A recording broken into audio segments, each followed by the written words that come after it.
रमाइलो भाषा जिन्दगी जबदेखि फ्यामिलीमा आयो destiny Presenting Nepal's first family scooter with revolutionary i3S technology, Hero Destiny.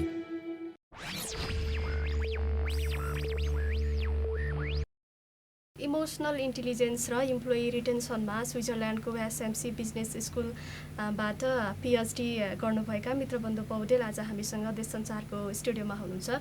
सबैभन्दा पहिला त हजुरलाई धेरै धेरै बधाई। अब यहाँले इम्प्लोइ रिटेन्सनमा चाहिँ इमोसनल इन्टेलिजेन्सको भूमिकाबारे नै विशेषज्ञता हासिल गर्नुभएको छ होइन, यसको भूमिकाबारे पनि प्रश्न पारिदिनुहोस् न।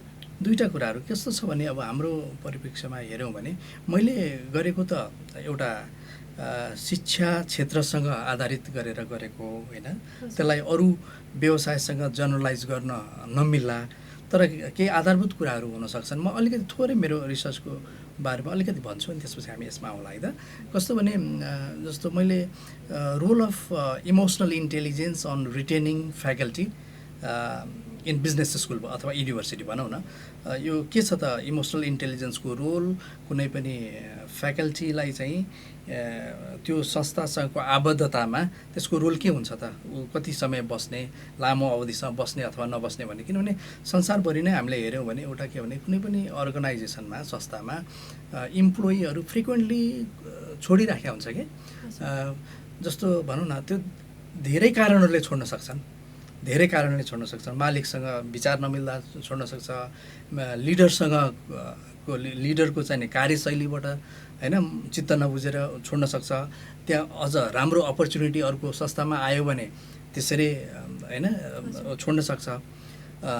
तर अर्गनाइजेसनमा राम्रो इम्प्लोइ छोड्नु भनेको अर्गनाइजेसनलाई घाटा हो, किनभने फेरि रिक्रुटमेन्टको प्रोसेस ल्याउनु पऱ्यो अनि फेरि खर्चिलो हुन्छ, ज्यादै खर्चिलो काम हो। त्यस कारणले संस्थामा कुनै पनि संस्थामा चाहिँ इम्प्लोइको निरन्तरता होइन, कार्य सञ्चालनमा निरन्तरता चाहिँ वाञ्छनीय हुन्छ, त्यो होस् भन्ने अपेक्षा गरिन्छ। त्यस कारणले गर्दाखेरि र त्यो चाहिँ एउटा रिटेन्सन भनेको त्यो हो होइन, टर्नओभर भनेको छोड्ने, फ्रिक्वेन्टली मुभ गर्ने, 2 महिना 3 महिना 1 वर्ष 2 वर्ष छोड्ने। मैले चाहिँ के भन्छु 6 महिनाभन्दा अगाडि 6 महिनासम्म बसेछ भने त्यो सर्ट टर्म रिटेन्सन भयो, त्यसपछि आएर अलिकति 2 वर्ष 3 वर्षसम्म बसेछ मिडल टर्म रिटेन्सन भयो, लङ टर्म रिटेन्सन 5 वर्षभन्दा पछिको लङ टर्म रिटेन्सन हो। अब हामीले कम्पिटेन्ट खालको एकदमै योग्य मान्छे छ भने त्यो चाहिँ संस्थामा रहिरहनु राम्रो हुन्छ होइन। त्यस अर्थमा अरू फ्याक्टरहरू जे जस्तो भए तापनि कुनै पनि लिडरको इमोसनल इन्टेलिजेन्सको भूमिका के हुन्छ त रिटेन्सनमा, कुनै पनि इम्प्लोइ बस्नु र नबस्नुमा त्यो संस्थाको भनौँ न लिडरको भूमिकाले के गर्छ होला त भनेर त्यो मैले नेपालको कन्टेक्स्टमा स्टडी गरेको एरिया हो, निकै नै इन्ट्रेस्टिङ। र यसमा चाहिँ मैले कस्तो भन्दाखेरि नेपालका पनि एकदमै ख्यातिप्राप्त विश्वविद्यालयका प्राध्यापकहरू, त्यसपछि भारतको पनि विश्वविद्यालयको प्राध्यापक, जापानका पनि त्यहाँको प्राध्यापक, अनि त्यसपछि आएर अमेरिकाको पनि यससँग सम्बन्धित लेखक भनौँ न अथर, अनि जापानको त न्युरो साइन्टिस्ट होइन, स्नायु विशेषज्ञ, किनभने यो इमोसनल इन्टेलिजेन्सको कुरा यो ब्रेनसँग पनि सम्बन्धित कुरा हो। अनि उहाँहरूलाई मैले चाहिँ नि इनडेप्थ इन्टरभ्यू लिएँ, त्यसपछि आएर उहाँहरूलाई राखेर फोकस ग्रुप डिस्कसन गरेँ 2टा क्लस्टरमा राखेर, अनि त्यसको आधारबाट उहाँहरूको एक्सपिरियन्स के हो त्यसमा, म एज अ रिसर्चर भन्दा पनि उहाँहरूको एक्सपिरियन्सलाई मैले एउटा लिपिबद्ध गरेर त्यसलाई चाहिँ नि जोड्ने काम गरेको हो होइन।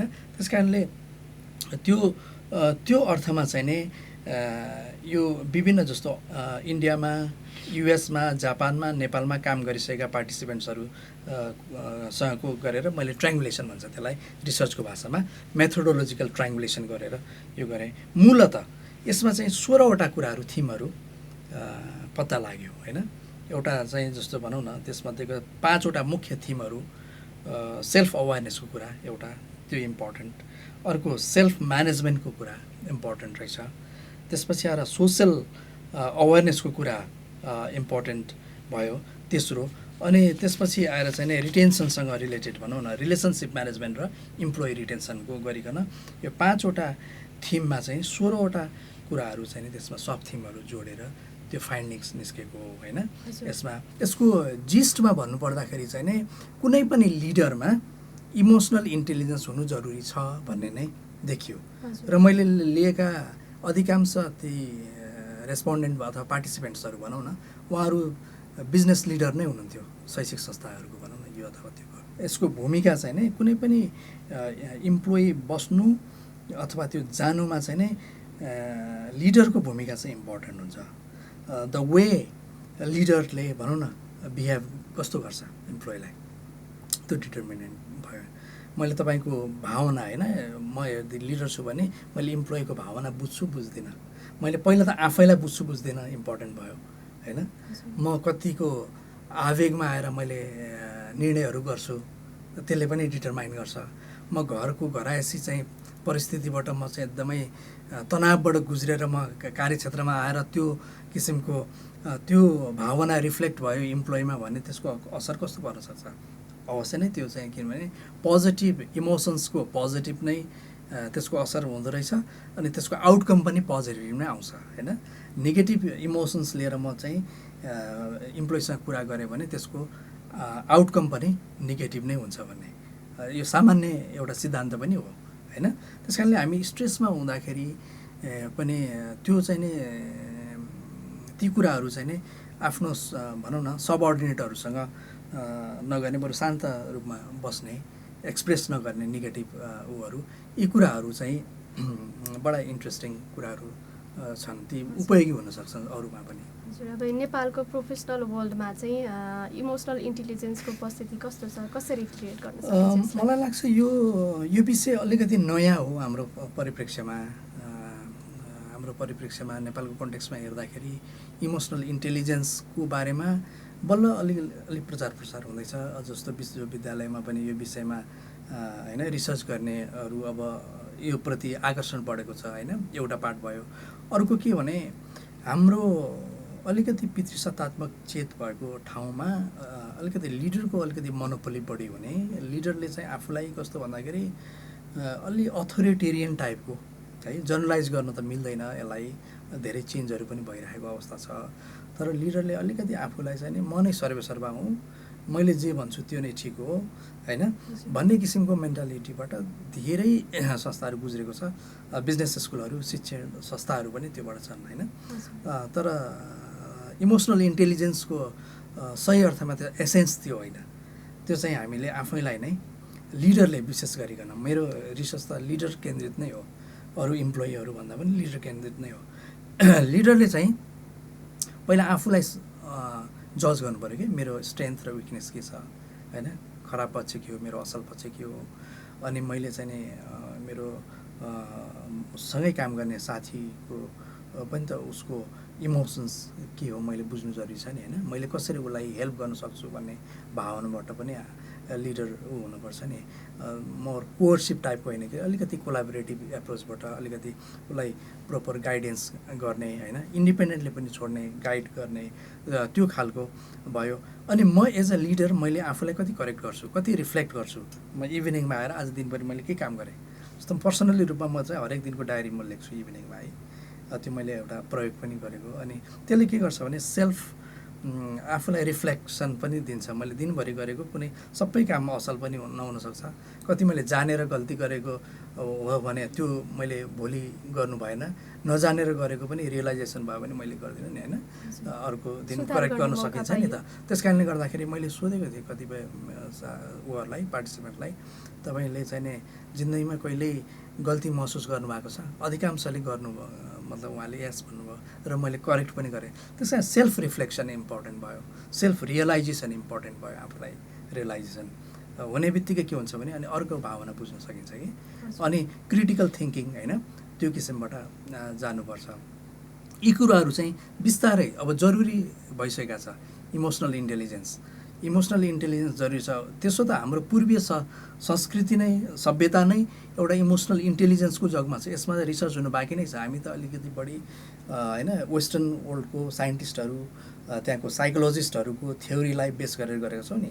अब यहीँ पनि पूर्वीय सभ्यतामा पनि त धेरै रिसर्च हुनु बाँकी छ नि होइन, त्यसलाई योसँग जोड्नु बाँकी छ। इमोसनल इन्टेलिजेन्ससँग वेद ऊ के छ त सम्बन्ध होइन होला नि होइन। अनि त्यसपछि आएर हाम्रो अरू पुराणहरू अरू उपनिषदसँगको सम्बन्ध पनि त हुन्छ नि त होइन। ती एरियाहरू त धेरै त्यो एकदमै त्यो एरियामा त कुरै भएको छैन त्यो अर्थमा चाहिँ नयाँ नयाँ कुराहरू यी कुराहरू पहिल्यै पनि त आइसकेको हुनसक्छन् होइन। महाभारतमै पनि इमोसनल इन्टेलिजेन्सको कुराहरू हो त्यसमा छ, त्यो अर्कै प्रसङ्गमा हामी कुरा गरौँ। अहिले चाहिँ हामीले भन्नुपर्दाखेरि समग्रमा इमोसनल इन्टेलिजेन्सको चाहिँ एकदमै इम्पोर्टेन्ट छ अर्गनाइजेसनमा र इम्प्लोइलाई उसलाई चाहिँ नि उसको डेभलपमेन्टमा लिडरमा चाहिँ जब इमोसनल इन्टेलिजेन्स हुन्छ र ऊ चाहिँ सेल्फ अवेर हुन्छ, उसले चाहिँ नि सेल्फ करेक्ट गर्न सक्छ र उसले चाहिँ इम्पेथेटिक बिहेभियर देखाउन सक्छ भनेदेखि अनि त्यो चाहिँ नि ह्याप्पी पनि हुन्छ इम्प्लोइ होइन। अनि त्यसले चाहिँ नि ह्याप्पी इम्प्लोइ चाहिँ नि लामो समयसम्म बस्नु पनि सक्छ भन्ने हो। त्यस कारणले यो निकै सान्दर्भिक छ हाम्रो सन्दर्भमा भनौँ न। हजुर, यो अब म्यानेजमेन्ट र प्रोफेसनल वर्ल्डमा चाहिँ इम्प्लोइलाई रिटेन्सन गर्न यहाँका थप केही टिप्सहरू छन् कि? छ। मुख्य गरिकन अहिले यो रिटेन्सनमा चाहिँ अब धेरै एन हवार्डले गर्नुभएको छ रिसर्च है। त्यसमा चाहिँ अब तपाईँ भनौँ सिम्पली अब इम्प्लोइ हुनुहुन्छ, तपाईँलाई के कारणले गर्दाखेरि कुनै अर्गनाइजेसनमा बस्नुहुन्छ त लामो समयसम्म होइन भनेको पर्क्स होला, पे होला सबभन्दा होइन। हाम्रो कन्टेक्स्टमा त एउटा स्यालेरी तपाईँ मास्टर पास गर्नुभएको छ भने तपाईँले त्यही किसिमको तपाईँलाई रेम्युनरेट गर्यो भने यु विल बी ह्याप्पी होइन। हर्जबर्गको थ्योरी अनुसार त त्यो त एकदम बेसिक कुरा हो होइन। तर के भन्दाखेरि हाम्रो कन्टेक्स्टमा चाहिँ के छ भने पहिला पे र पर्फर्मेन्स पे बेस अनि पर्फर्मेन्स बेस पे एउटा इम्पोर्टेन्ट हुन्छ। त्यसले गर्दाखेरि इम्प्लोइ बस्छ, ग्रोथको अपर्च्युनिटी पायो भने ऊ बस्छ होइन। भोलि सक्सेसन प्लानिङ हुन्छ नि। तपाईँ अब एउटा जर्नलिजममा हुनुहुन्छ भनेदेखि तपाईँ भोलि चाहिँ नि एडिटरको फेजमा जानको लागि डिफ्रेन्ट अब त्यहाँ होला नि त होइन। त्यो त्यो त्यो सक्सेसनको व्यवस्था छ कि छैन त्यसले। अब फ्याकल्टीहरू युनिभर्सिटीमा हुँदाखेरि लेक्चरर होला, एसिस्टेन्ट प्रोफेसर होला, एसोसिएट प्रोफेसर होइन, त्यसपछि प्रोफेसर होला। त्यो हुन्छ नि त त्यो सक्सेसन प्लानिङ प्रपर छ कि छैन उसको करियर ग्रोथको लागि त्यो इम्पोर्टेन्ट हुन्छ होला। लिडरको बिहेभियरै इम्पोर्टेन्ट हुन्छ। संस्था जतिसुकै राम्रो छ तर लिडरको बिहेभियर नै चाहिँ एकदम इम्पेथेटिक छैन भनेदेखि पनि उसले चाहिँ नि इम्प्लोइले छोड्छ होइन। जतिसुकै करोडौँ अरबौँ रुपियाँको होइन लगानी गरेको संस्था भए तापनि त्यहाँ चाहिँ नि ह्युमन फ्याक्टर भेरी इम्पोर्टेन्ट होइन। त्यो चाहिँ जरुरी हुन्छ। अनि अर्को एउटा इन्ट्रेस्टिङ कुरा चाहिँ मेरो रिसर्चमा अहिले फाइन्डिङमा चाहिँ कस्तो भने रिटेन गर्दाखेरि जस्तो एकदमै अरू ठाउँमा नभएको तर न्युरो साइन्टिस्टहरूको भनाइबाट भएको जस्तो खाना पनि इम्पोर्टेन्ट छ कि। खानाबाट जस्तो गट माइक्रोबियम यसले चाहिँ ब्रेनसँग खानाको पनि ऊ हुन्छ। तपाईँ असल खाना राम्रो खाना पौष्टिक खाना भयो भने त्यसले ब्रेनलाई ह्याप्पी बनाउँछ होइन। त्यसले चाहिँ अब भनौँ न त्यो ह्याप्पी ब्रेनले चाहिँ नि काम पनि राम्रो गर्न सक्छ एउटा भयो होइन। अनि अर्को स्पोर्ट्स पनि इम्पोर्टेन्ट। स्पोर्ट्सले पनि त्यो प्रशस्त मात्रामा त्यसले जुन अक्सिजन होइन ब्रेनमा हुन्छ नि त्यो ह्याप्पी बनाउँछ। अनि त्यो दुईवटा इम्पोर्टेन्ट। कुनै पनि अर्गनाइजेसनमा स्पोर्ट्सको पनि त्यो भूमिका त्यत्तिकै हुँदो रहेछ इम्प्लोइलाई एकदम राखिराख्नको लागि। जब यसमा अक्सिजनको लेभल कम हुँदै गयो भने अनि स्ट्रेस बढ्छ। त स्ट्रेसलाई चाहिँ रिलिभ गर्न पनि स्पोर्ट्सको ठुलो भूमिका हुने रहेछ। दुईवटा कुरा है। तेस्रो कुरा चाहिँ नि पेयरिङ प्रोटोकल भन्छ क्या। पेयरिङ प्रोटोकल भनेको के हो भनेदेखि तपाईँले म्युजिक छ जस्तो विकेन्डमा चाहिँ नि म्युजिक पनि मानव ड्रिङ्क्स र म्युजिकको दुईवटाको कम्बिनेसन भयो नि पेयर गऱ्यो होइन। तपाईँले लामो समयसम्म त्यो एक्सपेरिमेन्ट गरिराख्नु भयो भने एउटा खण्डमा चाहिँ नि म्युजिक नभइकन त्यो पर्टिकुलर ड्रिङ्क्स जुन सर्भ गरिरहेको ड्रिङ्क्स तपाईँले लिनुभयो भने तपाईँको ब्रेनले चाहिँ त्यो म्युजिक चाहिँ फिल गरिरहेको हुन्छ। त्यसले एउटा आनन्द दिन्छ भन्दो रहेछ। तेस्रो कुरा। चौथो कुरा चाहिँ यो चाहिँ अलिकति नयाँ भनौँ न इन्भाइरोमेन्टल इनरिचमेन्ट भन्छ क्या। इन्भाइरोमेन्टल इनरिचमेन्ट भनेको तपाईँहरू बसेको ठाउँमा पनि जस्तो इन्डोर प्लान्ट्सहरू राख्ने हुन्छ नि होइन। अथवा चाहिँ पार्कमा तपाईँ जाने अब जो मान्छे अलिकति त्यति अलि स्ट्रेसमा भएको मान्छेलाई चाहिँ नि स्पोर्ट्स क्लबहरूको हेड असाइन गरिदिने त्यो इन्डिरेक्टली रूपमा उसलाई चाहिँ त्यसको डोपामिन लेभल होइन बढाउँछ। ऊ ह्याप्पी हुन्छ भन्ने किसिमको चाहिँ कुराहरू न्युरो साइन्टिस्ट, म त न्युरो साइन्टिस्ट होइन, तर मेरो रिसर्चमा मैले न्युरो साइन्टिस्टलाई र साइकोलोजिस्ट पनि लाई पनि इन्भल्भ गराएको हुनाले उहाँहरूबाट आएको फाइन्डिङ्स हो कि यो। ती कुराहरू चाहिँ नयाँ एउटा एक्सपेरिमेन्ट गर्न सकिन्छ अर्गनाइजेसनहरूमा होइन। मुख्यतया भनौँ न टिप्स। अब अर्को चाहिँ तपाईँले यो चाहिँ जस्तो भनौँ न नेपालको कन्टेक्स्टमा मुख्यतया मेरो रिसर्चको एरिया चाहिँ नै उसँग सम्बन्धित भएको हुनाले, एजुकेसनसँग सम्बन्धित भएको हुनाले मेरो टिप्स भन्नुपर्दाखेरि बिजनेस स्कुलको अथवा युनिभर्सिटीको जुन लिडर हुनुहुन्छ उहाँहरूले चाहिँ इमोसनल इन्टेलिजेन्सको बारेमा उहाँहरूलाई चाहिँ यथेष्ट जानकारी हुनु जरुरी छ एउटा। दोस्रो चाहिँ जस्तो भनौँ न लिडरले जहिले पनि आफूसँग कार्यरत इम्प्लोइहरूको इफोर्ट भनौँ, उहाँको योगदानलाई चाहिँ कदर गर्नुपर्छ होइन। त्यो भयो भने पनि त्यो पोजिटिभ बिहेभियर सो गर्यो भने पनि ह्याप्पी हुन्छ, ऊ रहन बसिरहेको छ होइन। तेस्रो कुरा चाहिँ नि एउटा लिडरले आफैलाई अघि मैले भने नि सेल्फ रिफ्लेक्सनको कुरा, सेल्फ रियलाइजेसनको कुराहरू पेरियोडिकली गर्ने र आफूलाई करेक्ट गर्नुपर्छ होइन। त्यो गल्ती हुन्छ मान्छेबाट, तर उसले टाइमली करेक्ट गर्यो भने पनि उसले एडमिट गर्यो भने सरी आइम सरी है, मैले त्यो मैले इन्टेन्सनली त्यो थिएन तर यस्तो भयो भनेर आफूभन्दा होइन आफूसँग काम गर्ने आफूभन्दा कम दर्जाको जुनियरलाई उसले भन्यो भने पनि त रियलाइज हुन्छ नि होइन। त्यो एउटा त्यो भयो। अर्को चाहिँ के भयो भने जस्तो क्यापासिटी बिल्डिङ गर्ने, जस्तो भनौँ न तपाईँलाई कुनै ट्रेनिङहरू होइन, तपाईँले त्यो ट्रेनिङ चाहिँ नि लिडरले रुचाएको ट्रेनिङ होइन कि तपाईँको निड अनुसारको ट्रेनिङ। तपाईँलाई के को निड छ त, तपाईँले ल्याङ्ग्वेजको फरेन ल्याङ्ग्वेज सिक्ने हो अथवा तपाईँलाई अरू कुनै एक्सेल अथवा होइन एसपिएसएसको ट्रेनिङ होला रिसर्चको, त्यो चाहिँ अर्गनाइजेसनले उपलब्ध गराइदियो हुन्थ्यो, रिसर्च वर्कसपहरू गराइदियो हुन्थ्यो। अथवा चाहिँ नि होइन, अथवा चाहिँ नि हुन्छ नि कुनै ट्रेनिङमा चाहिँ नि अरू देशहरूको जर्नलिजमको प्र्याक्टिस कस्तो हुन्छ भन्ने खालको ट्रेनिङहरू तपाईँको सन्दर्भमा होला होइन, होला सायद। अब मेरो सन्दर्भमा के हुन्छ भन्दाखेरि मैले फ्याकल्टीलाई चाहिँ नि रिसर्च कसरी गर्ने, फ्याकल्टी डेभलपमेन्ट प्रोग्राम कसरी गराउने होइन, त्यसमा चाहिँ नि उनीहरूको निड अनुसारबाट चाहिँ नि ती प्रोग्रामहरू इनिसिएट गऱ्यो भने त्यो पनि एउटा त्यसमा गर्न सकिन्छ। अर्को चाहिँ नि न्युरो साइन्टिस्ट र साइकोलोजिस्टहरूसँग पनि एकदमै क्लोज कन्ट्याक्टमा बसेर चाहिँ नि उहाँहरूको कुराहरू होइन काउन्सिलिङ भनौँ न ट्रेनिङमा उहाँहरूलाई पनि इन्भल्भ गराउँदाखेरि राम्रो हुन्छ भन्ने भयो। त्यस कारण अर्को चाहिँ नि लिडरले जहिले पनि मिस्टेकलाई चाहिँ एडमिट गर्नुपर्छ कि होइन। लिडरले जुनसुकै लिडर हो, यो त मलाई लाग्छ अरूमा पनि आउँछ होला, लिडरले आफूले गरेको गल्तीलाई महसुस गर्ने, करेक्ट गर्ने, महसुस गर्ने र एकदमै एडमिट गर्ने, करेक्ट गर्ने र कमिटमेन्ट जुन छ, कुनै कुरा प्रमिस गरेछ भने त्यो कमिट पनि गर्नु पऱ्यो होइन। त्यो एउटा इम्पोर्टेन्ट छ जुनसुकै उसमा पनि, झन् शिक्षामा त झन् एकदमै जरुरी छ होइन। त्यस कारणले गर्दाखेरि अनि कुनै पनि फ्याकल्टी अथवा इम्प्लोइको कन्सर्न छ भने त्यसलाई इग्नोर गर्नु हुँदैन, त्यो इङ्गेज गर्नु पऱ्यो होइन। अर्को अब कन्फ्लिक्ट हुन्छ भने कन्फ्लिक्टलाई चाहिँ मिटिगेट गर्नु पऱ्यो, कन्फ्लिक्ट रेजोल्युसनतिर जानुपर्छ। कन्फ्लिक्ट छ भने रियलाइजेसन गरेर त्यहाँभन्दा अगाडि जानुपर्ने हुन्छ। अर्गनाइजेसनको भिजन र मिसनसँग मिल्ने गरिकन इम्प्लोइहरूको पनि आफ्नो पर्सनल भिजनलाई चाहिँ नै त्यो अर्गनाइजेसनले चाहिँ नै हेल्प गर्नु पऱ्यो कि ग्रोथसँगै, अर्गनाइजेसनको ग्रोथसँगै इम्प्लोइको ग्रोथमा पनि ध्यान दिनुपर्ने हुन्छ होइन।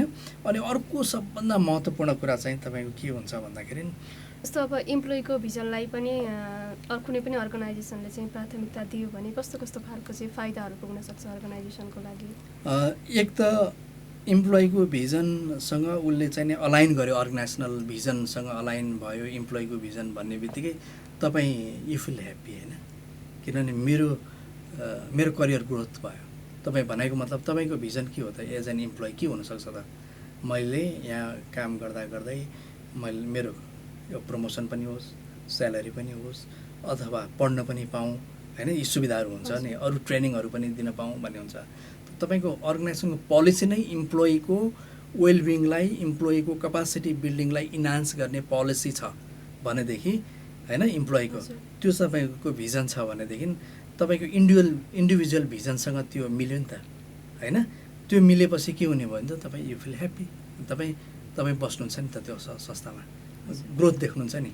अनि त्यसपछि फ्रिक्वेन्टली तपाईँले छोड्नु हुँदैन होला होइन त्यो त्यो त्यो त्यो त्यो इम्पोर्टेन्ट हुन्छ अर्को वर्क लाइफ ब्यालेन्स भन्छ वर्क लाइफ ब्यालेन्स भनेको तपाईँको अझ कोभिडको बेलामा त झन् इम्पोर्टेन्ट अहिले त होइन तपाईँ हामीले घरबाटै काम गरे हुन्छौँ नि कतिपय होइन धेरै असम्म हामी पनि धेरै 2-3वटा सेमेस्टर हामी घरबाटै पनि काम गऱ्यौँ होइन त्यो त्यो इम्पोर्टेन्ट भयो वर्क र लाइफको ब्यालेन्स इम्पोर्टेन्ट हुन्छ वर्क लाइफ ब्यालेन्स अथवा कोही भनौँ न महिलाहरूको सन्दर्भमा भन्दाखेरि अब एकदम सानो बच्चा छ तर घरमा हेर्ने कोही पनि छैन तर उसको एकदम जरुरी छ अर्गनाइजेसनमा होइन त्यो बच्चाको लागि छुट्टै एउटा खेल्ने ठाउँ भइदियो भने होइन त्यो राम्रो होला अथवा ऊ चाहिँ 3 बजे घर जानुपर्छ भनेदेखि 6 बजीसम्म किन उसलाई राख्ने 3 बजे ऊ घर जान सक्छ होइन यो कुरा चाहिँ नि साइकोलोजिस्टहरूले पनि रेकमेन्ड गरेको र त्यो त्यसरी ब्यालेन्स उसको हुन्छ भने त्यो कारणले जस्तो 10 बजे ऊ आएर त्यही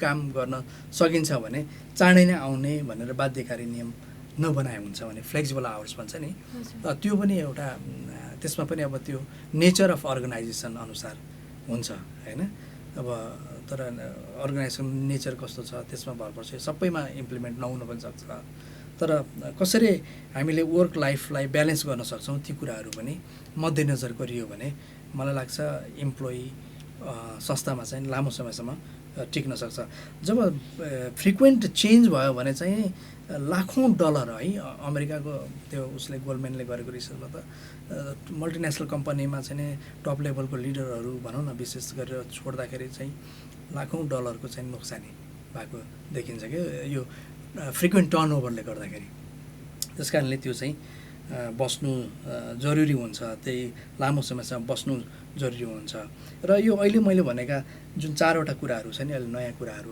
जुन आएका छन् प्राय पाइँदैन यो इआई र रिटेन्सनको सन्दर्भमा यो नयाँ नै लागेको छ मेरो अध्ययनको आधारमा है ती कुराहरू पनि मध्यनजर गरेर हामीले अलिकति इनिसिएसन लियौँ भने मलाई लाग्छ नेपालको कन्टेक्स्टमा एउटा यो फिल्डमा चाहिँ अलिकति नयाँ कुराहरू हुन्छ र अब अलिक कम्पिटेन्ट मान्छे लामो समयसम्म बस्न सक्छन् मुख्य गइकन अब यो नयाँ विषय छ हाम्रो सन्दर्भमा त्यस कारणले गर्दाखेरि अब मैले एउटा के भने अब हाम्रो जति पनि दर्शकहरू हुनुहुन्छ देश संसारका र त्यसमा चाहिँ कतिपय स्कलरहरू पनि हुनुहुन्छ होला उहाँहरूलाई मेरो सजेसन चाहिँ अलिकति मिक्स मेथडबाट पनि गर्नुभयो भने मैले त क्वालिटेटिभ रिसर्च गरेँ होइन 2टा एप्रोच युज गरेर अलिकति मिक्स मेथडबाट पनि यसलाई चाहिँ अलिकति फर्दर अनुसन्धान गरियो डिफ्रेन्ट सेटिङमा मैले एजुकेसनमा गरेँ कसैले ब्याङ्किङ अथवा अरूमा पनि यसरी गरियो भने आई थिङ्क इआई र रिटेन्सनको सन्दर्भमा हामीले विदेशी अनुसन्धान कर्मीहरूको